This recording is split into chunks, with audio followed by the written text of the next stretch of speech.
Well, hello everybody. Pastor Randy here, coming to you on a Tuesday afternoon for Making It Simple. Hope you've had a great day. My day's been full, so I'm just finally getting around to putting together this lesson. I hope it'll be a blessing to you.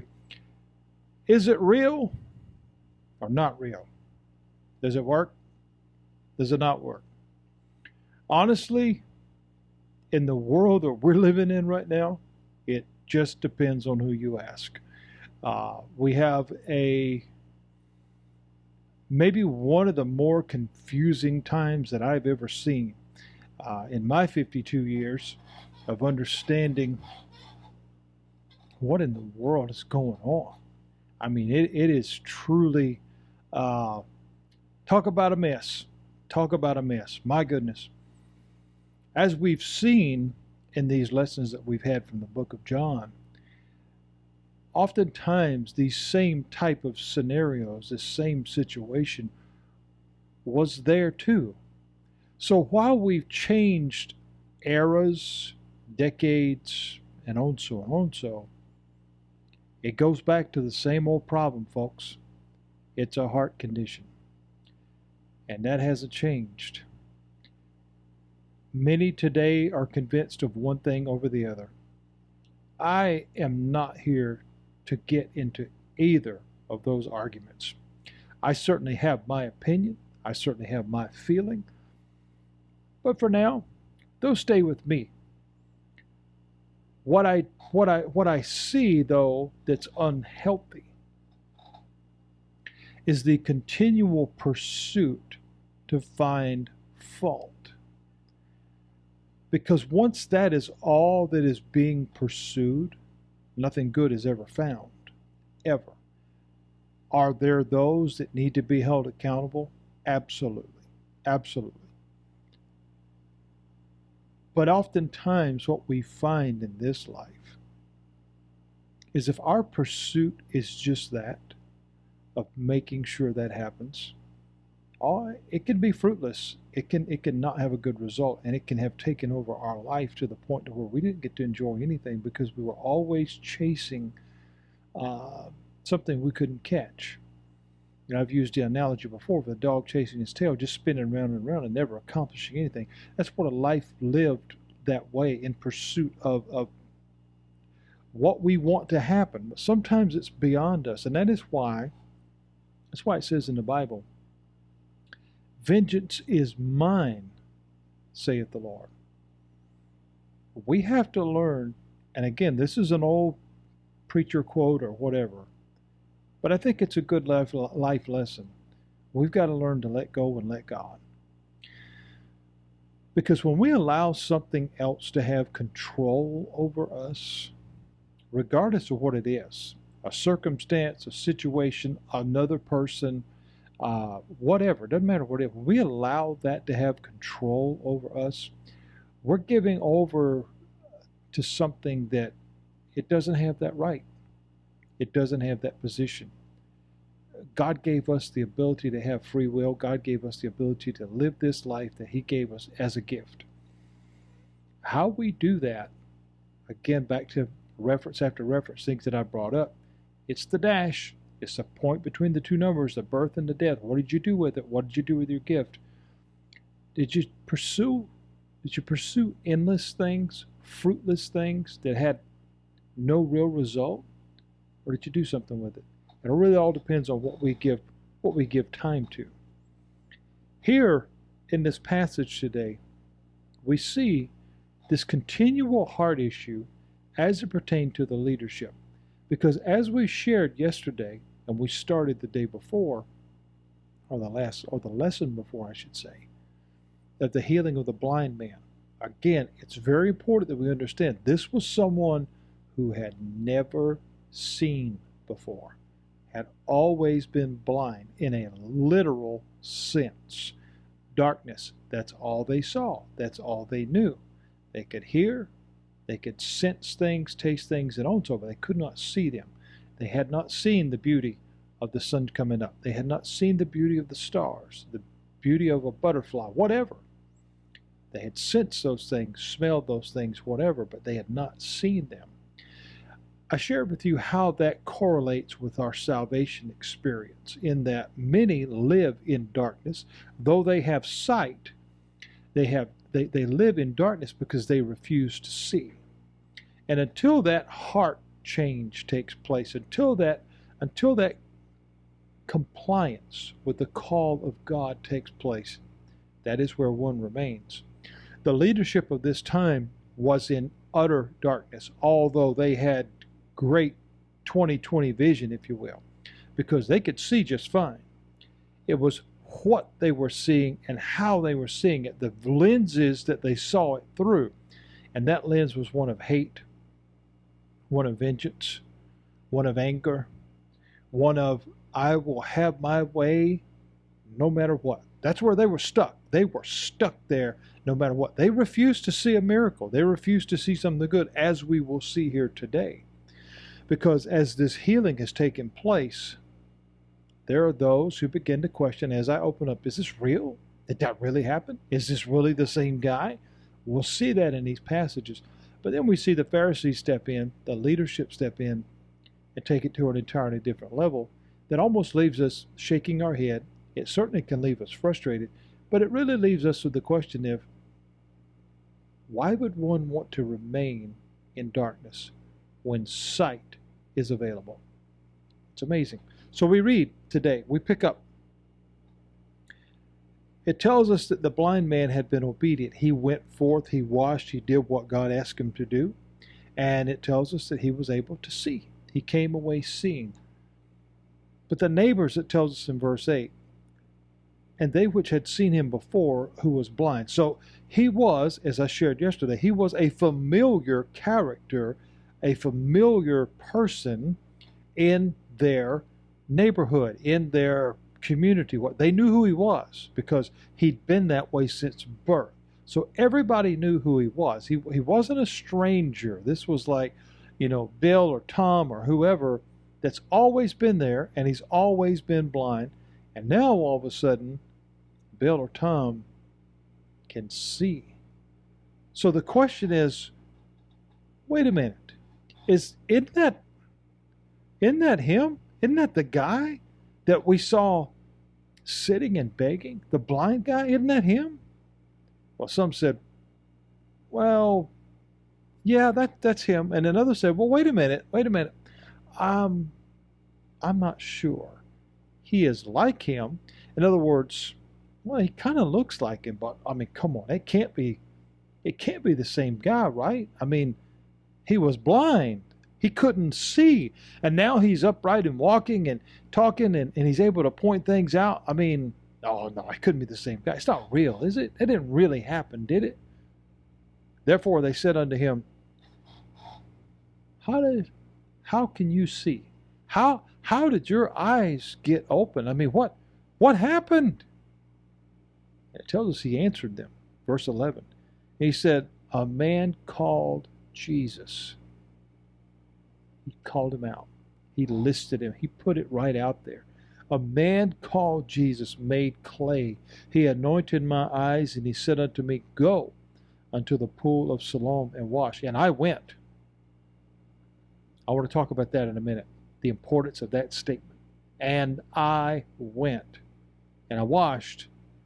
I received my sight. And then they said unto him, where is he? Where is he? And he said, I don't know. I don't know. So everyone knew that this guy was blind. Again, he was a familiar person in this community. But wait a minute. Now he can see. Something happened.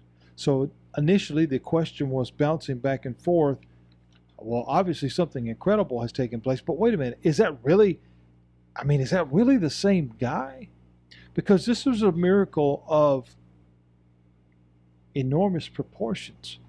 It wasn't a restoration, as I've said before. It wasn't a surgery. It wasn't a magic pill. You went from blind to sight instantly. How did that happen? What took place. It's the same way with the salvation experience. We go from lost to found, just like that. We find and we learn how these two things are comparative, how this story is a picture of our salvation experience and how it is that we go from darkness to light. And so they're debating and they're saying, wait a minute, I mean, this just couldn't be, could it? I mean, this really? Are you? Maybe it's just somebody that looks like him. I mean, here's a hesitancy here to accept this incredible truth because it was beyond the natural. This was the supernatural. It was beyond anything anybody had ever seen. This wasn't smoke and mirrors. This wasn't a trick. This wasn't anything. But then the guy himself, Bill or Fred or whatever his name was, he said, wait a minute, it's me. It's me. It is me. Because he could hear what they were saying. And he said in verse 9, because he could hear them battling back and forth, he said, it's me. I am he. It's the guy. And then they wanted to know, how is this possible? How is this possible? How did this happen? And he said, Jesus did it. You see, friends, again, how does that relate to our salvation experience? That life that is changed, that life of one that you knew, the community person. And again, I don't want to just categorize. So I don't want to just say, well, it was the town drunk or it was it could have been anybody. It could have been the cashier at the grocery store. It could have been the guy that works on your car. It could be your spouse. It could be one of your children. It could be your parents. It could be anybody. It doesn't have to just be someone with a physical abnormality. Whatever. I'm not always great with big words. Abnormality was the word I was looking for. But the point is, it doesn't have to just be someone that's got something wrong in the sense of blind, can't speak, can't hear. It could just be simply someone who's got a hard heart. It could be someone who just simply never been introduced to Christ. But all of a sudden, there's something different. All of a sudden, there's a little extra pep in their step. There's something going on. They have a much brighter outlook on things. They don't just see the negative. They don't just see the dark. They are, something is different. Therefore, the question, what happened to you? What took place? And the answer is the same. The answer is the same. It's just like the blind man said. Jesus did it. Jesus did it. In other words, this blind man, he gave God the glory, just like we should. He gave God the credit, and he began to explain. He said, I just did what he said. He gave me this clay, put this clay on my eyes, and then he said, go wash, and I went. I want us to think about that for a minute. I did what he said, and I went. Isn't that still great instruction for right now? Are you hearing that instruction? Are you listening to that instruction? You see, friends, amidst all this chaos, and amidst all this calamity and everything that is going on in this world right now, all the distraction, all the shiny objects that are keeping your eyes off the prize, in the midst of all of that, if you will listen, and that's the key word there, if you will listen. God is still speaking, and he is saying, don't listen to that other stuff. Listen to me. I will never leave you. I will never forsake you. I will walk you through this storm, and we will come out of it on the other side, and you will be stronger for it. You see, we hear the clamoring voices and the clanging cymbals of the sky is falling, and the zombies are coming over the fence, and everything has gone wrong. God's not saying that. He's not saying that at all. He's saying, do you trust me? Do you trust me? In the midst of everything, and I say this not as Pastor Andy. It's just regular old me. Okay? Titles are great, positions are great. I'm honored to carry what I have. But I'm telling you this from my heart. I have not, and I don't say this in an arrogant way by any means, I have not responded to a lot of the things that are happening around us the way that other people have. Because God told me don't listen to it. Don't do that. There has to be, in the middle of the storm, there has to be a voice of reason. There has to be a voice of peace. There has to be a voice of calmness. That's why God tells us, be still and know that I am God. Now, by no means am I comparing myself to anybody of any elevated level, certainly in that realm. I'm certainly not comparing myself to God or Christ or even one of the apostles. But what I am telling you is this: if we will listen's the key there, to what God is saying, our reaction is changed. Our reaction will not be what everybody else is doing. When everybody else is running to jump off the boat, and God is telling you, hold on, it's not sinking. Everybody thinks it's sinking. But there's still something there for you to do. You have to trust that voice. It may always seem out of the norm. It may always seem difficult, because sometimes challenges in tests are difficult. Most of us can relate to the idea of going back to school when we were kids, and you know, Miss whoever, Miss Brown or Miss Robinson or whoever is going to give you this test on Friday. You get a little anxious about it. You're not exactly sure what they're going to have on there. You've studied your notes, but you get a little concerned. But if you know the material, then you walk in with a little more confidence. You walk in with a little more ability of like, this is going to be okay. It may be difficult. It's a test. It's to challenge what I've retained through the week or through the semester or whatever. There's a challenge that there's a little anxiousness about that. But once you begin to write down the answers, once you begin to look through the questions, are like, I got this. I understand this. I know this material. There's a calming effect. That's what listening to God is. Everything around us is saying, scream, your hair's on fire, and just run hysterically. But God is saying, no, listen to me. I will send you in the right direction. I will give you the right answers at the right time. So we see here the blind man said, he told me what to do, and I went. That is still maybe the greatest advice that we could get out of this story.